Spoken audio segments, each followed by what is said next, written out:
আরে বল, তাহলেই মনে হয় যেন কীর্তন শোনা হয়ে গেল। এটা কিন্তু একজন মহাজনের পদাবলী, যেটা আস্বাদন করছি, গোবিন্দ রসের পদাবলী।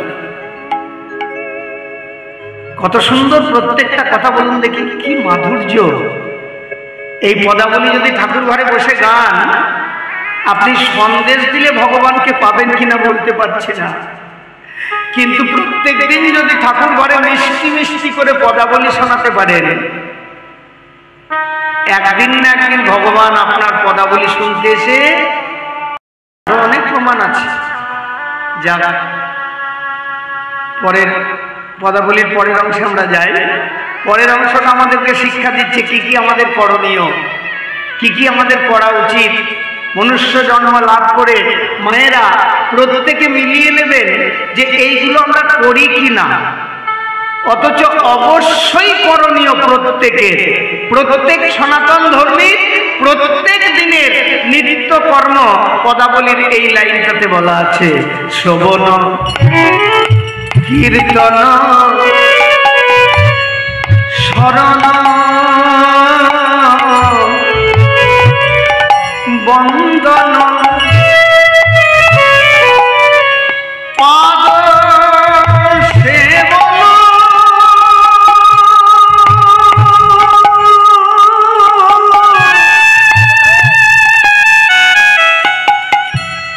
দাস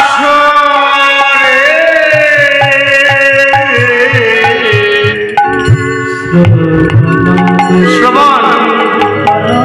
প্রত্যেক দিন যেদিন শুনতে পাবেন না, সেই দিনটা হচ্ছে আপনার জীবনের সব থেকে বড় দুর্দিন। শাস্ত্র বলছে মেঘাচ্ছন্ন দিন ও নহ দুর্দিন। আমরা সাধারণত মেঘাচ্ছন্ন দিন, ঝমঝম করে বৃষ্টি হচ্ছে বলে বাবা কি দুর্দিন গো, বাজারে যেতে পারছি না, বলি তো। কিন্তু শাস্ত্র বলছে মেঘাচ্ছন্ন দিন ন দুর্দিন। বলে তাহলে দুর্দিন কোনটা? যেদিন সারাদিনে একবার কৃষ্ণ কথা গৌর কথা শুনলাম না, সেই দিনটা হচ্ছে আমাদের জীবনের চরমতম দুর্দিন। তাহলে আজকে এই মুহূর্তটা অন্তত দুর্দিন আমাদের নয়। প্রত্যেক দিন প্রত্যেকের কর্তব্য শ্রবণ, শোনা। পরেরটা হচ্ছে কীর্তন। শুধু শুনলে হবে না বাবা, কীর্তন করতে হবে। বলে এটা একটু বাড়াবাড়ি হয়ে গেল না? কীর্তন করতে গেলে কত যন্ত্রপাতির দরকার, এগুলো কোথায় পাবো আমরা সবাই? আচ্ছা আচ্ছা, দুটো কোয়ার্টাল তো লাগবেই বাবা কীর্তন করতে গেলে। আর দুটো কোয়ার্টাল বাজার থেকে কিনতে গেলে খুব কমপক্ষে 800 টাকা দাম। সবার সামর্থ্যে যদি না থাকে তাহলে কীর্তন করবে কি করে? মহাজন বলে দিয়েছেন, বলে মহাজন যেমন বলে দিয়েছেন তার বিধানও আছে বাবা। মহাজন বলছেন যে আমার গৌর এত কৃপণ নয় গো, জীবকে যখন জগতে পাঠিয়েছে বাবা, প্রত্যেকটা জীব যাতে কীর্তন করতে পারে তার জন্য দুটো করে করতাল কিন্তু সঙ্গে দিয়ে পাঠিয়েছে, দেয়নি? ওই করতাল দুটোকে কাজে লাগিয়ে ঠাকুর ঘরে বসে বসে কীর্তন করতে হবে।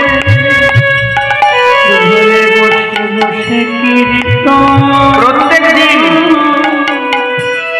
করতে হবে। হে গৌর কৃপা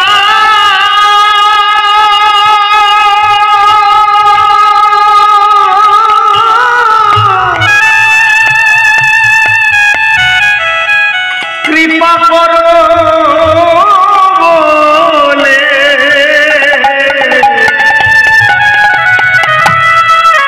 ঠাকুর ঘরে বসে বসে কীর্তন করতে হবে। গৌর কৃপা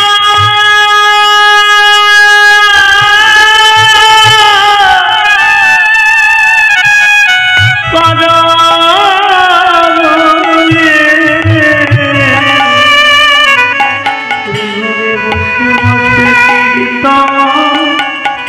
করতে হবে।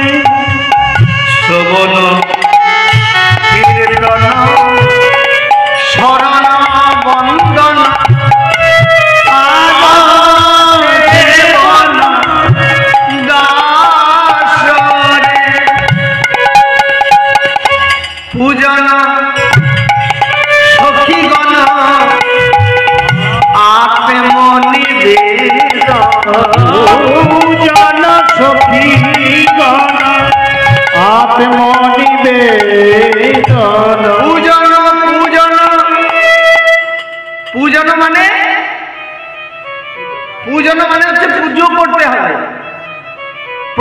দিন পুজো করতে হবে।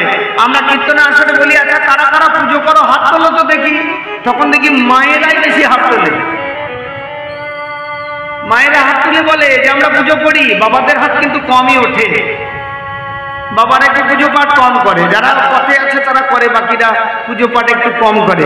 তা মায়েরা যখন হাত তোলে মায়েদেরকে জিজ্ঞেস করি, আচ্ছা মা কি করে পুজো করো? বলে এটা কি বলার কথা বাবা, গুরুদেব যেমন শিখিয়েছে তাও একটু বলুন। বলে মনে করুন 4টে সন্দেশ দিলাম, তারপর তুলসী পত্র তুলসী মঞ্জরি দিলাম, ঠাকুর ঘরে নামিয়ে দিলাম, ঠাকুরের চরণে ফুল তুলসী দিলাম, তারপর ওই সন্দেশ 4টের উপরে একটু গুরুদেব যে মন্ত্রটা দিয়েছেন সেই মন্ত্রটা একটু জপ করে দিলাম, মন্দিরের দরজাটা বন্ধ করে বাইরে একটু জপ করলাম, তারপর হাতে তালি দিয়ে দরজা খুলে দিলাম, পুজো হয়ে গেল। এটাই তো পদ্ধতি। যারা যারা পুজো পাঠ করে এই পদ্ধতিতেই করে। এখন দেখুন এই যে বাবা কটা সন্দেশ দিয়েছিল? সন্দেশ দিয়েছিল 4টে, তাই তো? এখন ওই মন্দিরের দরজাটা খুলে যদি দেখে 4টেই আছে তাহলে কোনো ঝামেলা নাই। আর যদি দেখে 2টো আছে, 4টে দিয়েছিলাম 2টো আছে, মন্দির থেকে বেরিয়ে এসে সঙ্গে সঙ্গে বাড়ির কর্তাকে বলবে, কি গো এই যে আজকে বাজার যাবে নাকি? যদি বাজার যাও তাহলে একটা ভালো ইঁদুর মারা ওষুধ এনে হতো।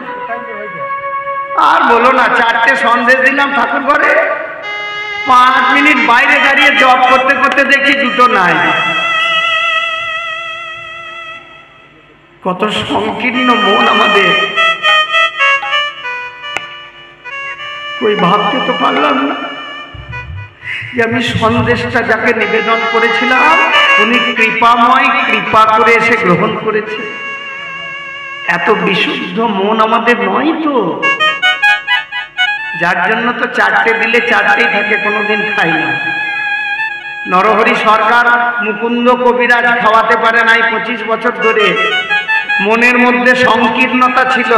আবার তার 7 বছরের ছেলে রঘুনন্দন আর খেতে দেবে না বলে একটা নাড়ু হাতে লুকিয়ে রেখেছিল। এই শ্রীখণ্ডের ঘটনা। আর বাবা 25 বছর ধরে খাওয়াতে পারেনি, একটাই কারণ তার মনের বিশুদ্ধতা, তার মনের মধ্যে একটা বিশ্বাস ছিল ভগবান খেতে পারে। তা এইরকম পুজো নয় বাবা, পুজো করতে হবে কাদের মতো? পূজন সখীগণ আত্ম নিবেদন,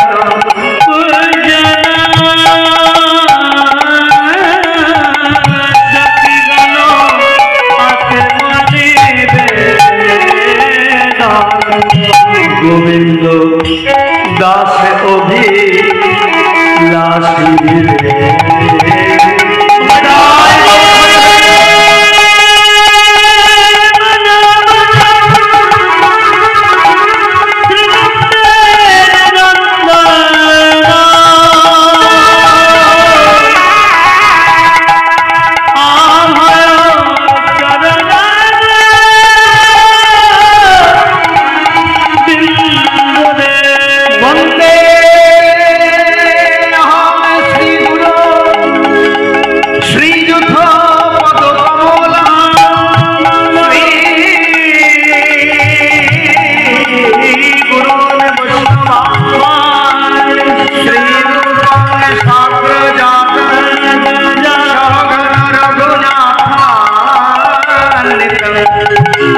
সজীবং দেব সাদ্বৈতং সাবধূত পরিজন সহিত কৃষ্ণ চৈতন্য দেব